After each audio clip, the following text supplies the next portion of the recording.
Hello, and welcome to our Toronto, and I'm your host Tony. The calls for the province to open an inquiry into the Eglinton Crosstown project are growing at City Hall. Toronto City Council will ask the Ontario government to hold a public inquiry into the repeatedly delayed Eglinton Crosstown light rail transit line. The east-west line, which will have 25 stops, was set to open in 2020, but a series of technical problems have plagued the project. Last week, Premier Doug Ford conceded that the line may not be in operation until the new year. At this point, I think that even once the line is announced to open, this inquiry should still continue. The project is billions over budget and really no explanation has been given. At a meeting on Thursday, Council passed a motion moved by Councillor Josh Matlow and seconded by Councillor Mike Call to ask for the inquiry. Both councillors represent wards, Toronto St. Paul's and Eglinton Lawrence, respectively, which have both been impacted by the line's construction. This is no surprise. I think that more wards have been affected by this, and those councillors should also be advocating for the residents in their ridings. According to the motion, the inquiry would look at the causes of ongoing delays, the fractious relationship between provincial transit agency Metrolinx and its consortium building the line, Crosslinx, as well as increased costs of the project.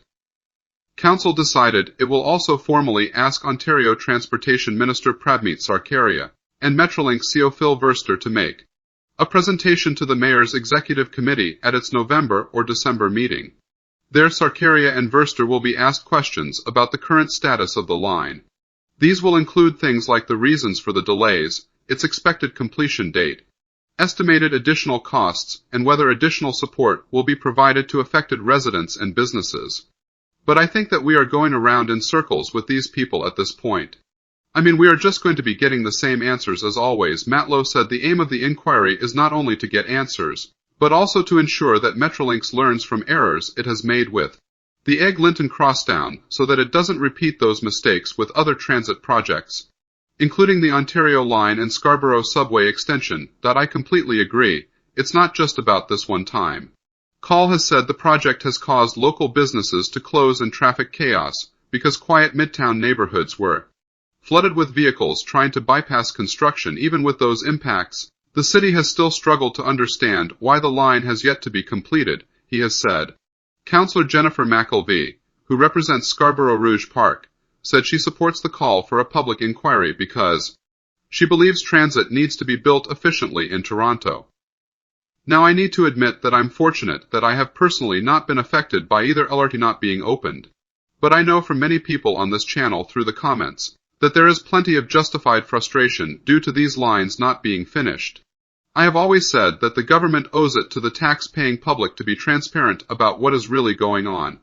Additionally, all businesses should be completely compensated for their losses and inconvenience. The City of Toronto does not actually have the power to do anything. The province would be essentially investigating itself. And the federal government won't want to get involved in provincial politics. But what we do have is some voting power in the province. I think that if calls for a review at the very least get louder, and louder, more attention will be brought to this.